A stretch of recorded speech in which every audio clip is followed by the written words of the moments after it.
Hello friends, welcome to நாகுவின் சமையல். நம்ம இன்றைக்கி புடலங்காய் துவண்டல் செய்ய போகிறோம். இது வந்து செட்டிநாட்டில் ரொம்ப ஸ்பெஷலானது. அது எப்படி செய்கிறதுன்னு இப்போ பார்க்கலாம்.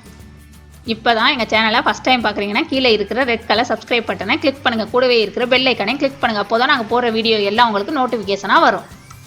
இது செய்கிறதுக்கு இன்றைக்கி நான் வந்து இந்த மாதிரி மீடியம் சைஸாக 2 புடலங்காய் எடுத்து வச்சுருக்கேன். இது ரெண்டையுமே இப்போ சின்னதாக நைஸாக கழுவிட்டு நறுக்கி எடுத்துக்கலாம். நல்லா கழுவிட்டு தானே இருக்கணும். பாருங்கள், இந்த மாதிரி நைஸாக நறுக்கி எடுத்துகிட்ருக்கேன். அந்த புடலங்காயை கழுவிட்டு நறுக்குனீங்கன்னா தான் நம்மளுக்கு தண்ணி இல்லாமல் இருக்கும். அதனால் கழுவிட்டு நறுக்கிக்கோங்க. அப்புறம் ஒரு கைப்பிடி அளவுக்கு துவரம் பருப்பை வந்து பாதி வேக்காடு அரை வேக்காடுன்னு சொல்லுவாங்கள்ல, அந்த மாதிரி பாதியாக வேக வச்சு எடுத்துருக்கேன்.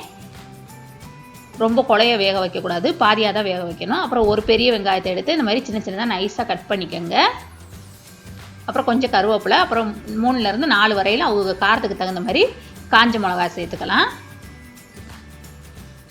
இப்போது சட்டி வச்சு அதில் 2 டீஸ்பூன் அளவுக்கு நான் வந்து எண்ணெய் ஊற்றிருக்கேன். இப்போ 1 டீஸ்பூன் கடுகு சேர்க்குறேன். எண்ணெய் காஞ்சதுக்கப்புறம் ஒரு அரை டீஸ்பூன் உளுந்து, அப்புறம் கொஞ்சமாக பெருங்காயம் சேர்த்துக்கலாம். இப்போ கடுகு உளுந்தெல்லாம் வெடித்ததுக்கப்புறம் நம்ம வச்சுருக்க அந்த மிளகாயை போடணும். மிளகாயை வந்து 2 பிச்சு விட்டுட்டு போட்டுக்கோங்க. பிச்சு விட்டு போட்டாச்சு. அது நல்லா வதக்கிக்கங்க. அந்த மிளகா வந்து கொஞ்சம் நல்லா சூடு வரட்டும். சூடு வந்ததுக்கப்புறம் நம்ம வந்து கருவேப்பிலையும் வெங்காயத்தையும் 2ஐயும் ஒன்றா சேர்த்துக்கலாம்.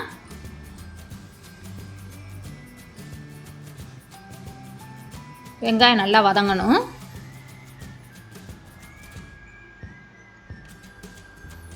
இப்போ அதுக்கு தேவையான அளவு உப்பு சேர்த்துக்கலாம். அவங்க விருப்பத்துக்கு தகுந்த மாதிரி உப்பு போட்டுக்கோங்க.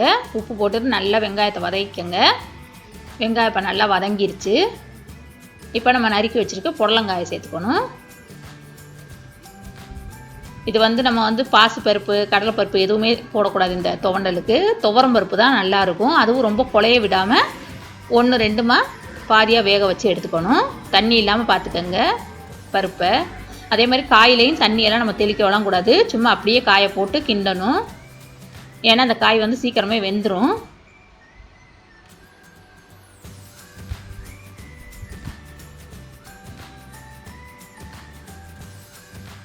இப்போ லேசாக இதுக்கு மஞ்சள் பொடி மட்டும்தான் சேர்க்கணும், வேறு எதுவும் சேர்க்கக்கூடாது. லேசாக மஞ்சள் பொடி போட்டிருக்கேன், ஒரு 1/4 டீஸ்பூன் கிட்ட மஞ்சள் பொடியை போட்டு நல்லா கிண்டி விட்டுக்கோங்க. இப்போ பாருங்கள், நல்லா கொஞ்சம் வெந்து வந்துருச்சு. தண்ணியெல்லாம் தெளிக்காமல் எப்படி வெந்திருக்கு பாருங்கள். தண்ணி தெளித்தோம்னா அப்படி கூழ் மாதிரி வந்துடும். அதனால் தண்ணி தெளிக்காதீங்க.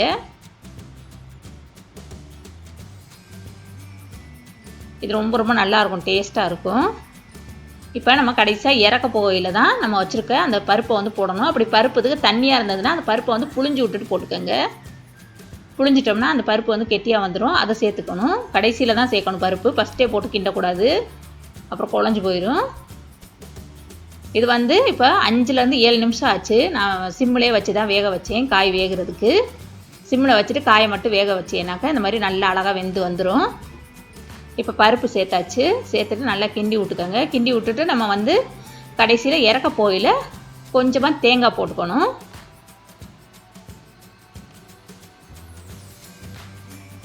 இப்போ கடைசியாக கொஞ்சமாக தேங்காய் சேர்த்துட்டு நம்ம இறக்கிட வேண்டியது தான். அடுப்பு ஆஃப் பண்ணிவிட்டு இப்போ ஆஃப் பண்ணிட்டு தான் தேங்காய் சேர்க்குறேன். சும்மா சேர்த்துட்டு கிண்டி விட்டால் போதும். அந்த சூட்லேயே நம்மளுக்கு வந்து தேங்காய் வந்து இதுவாயிரும், அந்த காயோடு சேர்ந்துடும். இப்போ சூப்பராக ரெடி ஆயிடுச்சு பாருங்கள். இது வந்து செட்டிநாட்டு ஸ்பெஷல். கண்டிப்பாக எல்லோரும் இதை வந்து ட்ரை பண்ணி பாருங்கள். இது வந்து ரச சாதம், மோர்ச்சோறு எல்லாத்துக்கும் ரொம்ப சூப்பராக இருக்கும். அதனால் கண்டிப்பாக இதை எல்லோரும் ட்ரை பண்ணுங்கள். இந்த வீடியோ உங்களுக்கு பிடிச்சிச்சின்னா லைக் பண்ணுங்கள், உங்கள் ஃப்ரெண்ட்ஸுகளுக்கு ஷேர் பண்ணுங்கள். இதுவரையில் எங்கள் சேனலை சப்ஸ்கிரைப் பண்ணாதவங்களாக இருந்தால் ப்ளீஸ் சப்ஸ்கிரைப் பண்ணுங்கள். கூடவே இருக்கிற பெல் ஐக்கானையும் கிளிக் பண்ணுங்கள். தேங்க்யூ.